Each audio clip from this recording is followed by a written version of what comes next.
Haya, mtazamaji mmoja hapa mtandaoni ananiuliza hii HIFU ndio nini? HIFU kwa haraka haraka inamaanisha High Intensity Focus Ultrasound, ndio HIFU. Tusonge mbele. Asante sana Frida Okachi. Naam, serikali imethibitisha kuwaokoa na kuwarejesha nchini Wakenya 18 kutoka Urusi baada ya kuajiriwa kinyume cha sheria katika jeshi la Urusi na kujikuta wakihusishwa na vita Ukraine. Wizara ya masuala ya nje inasema mamia ya Wakenya wengine huenda bado wamenaswa katika kambi za kijeshi, baadhi wakiwa wamejeruhiwa huku wengine wakitumia maombi ya dharura kutoka Urusi, hali inayozuia wasiwasi mkubwa kuhusu mitandao haramu ya uajiri inayofanya kazi nchini Kenya na katika shirikisho la Urusi. Margaret Kimathi anatuarifu.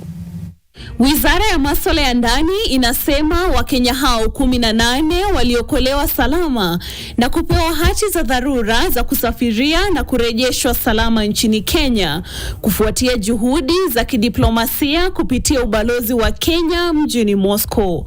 Maelezo ya waliorejeshwa yakiwemo hati ya kusafiria, tarehe za safari na mashirika ya ndege yaliyotumika yameainishwa rasmi. Kulingana na serikali, Wakenya waliorejeshwa sasa watapitia mpango maalum wa kuunganisha tena na familia ili kusaidia kurejelea maisha yao ya kawaida, ikiwemo kupata ushauri wa kisaikolojia kupitia idara ya serikali ya masuala ya Wakenya ughaibuni. Hata hivyo, serikali inaonya kuwa hii ni sehemu ndogo tu ya mgogoro mkubwa unaoendelea. Wizara ya masuala ya nje inasema kuwa zaidi ya Wakenya 200 huenda wameajiriwa tangu mwanzo wa mzozo wa Urusi na Ukraine. Mitandao ya uajiri sasa inaaminika kufanya kazi nchini Kenya katika shirikisho la Urusi. Ubalozi wa Kenya mjini Moscow umethibitisha visa vya majeraha miongoni mwa raia wa Kenya pamoja na wengine waliokwama baada ya kujaribiwa kuajiriwa. Wizara inaongeza kuwa imepokea barua pepe kadhaa na mawasiliano ya dharura kutoka kwa Wakenya walioko katika hali ya dhiki katika kambi mbalimbali za kijeshi. Ripoti za awali za NTV zilieleza jinsi baadhi ya Wakenya waliopelekwa Urusi kwa ahadi za uongo za ajira, mara nyingi kwa visa vya utalii, na baadaye kujikuta wakichakatwa kupeleka kwenye mapigano. I have no experience in military at all. I've never held a gun, fired a gun.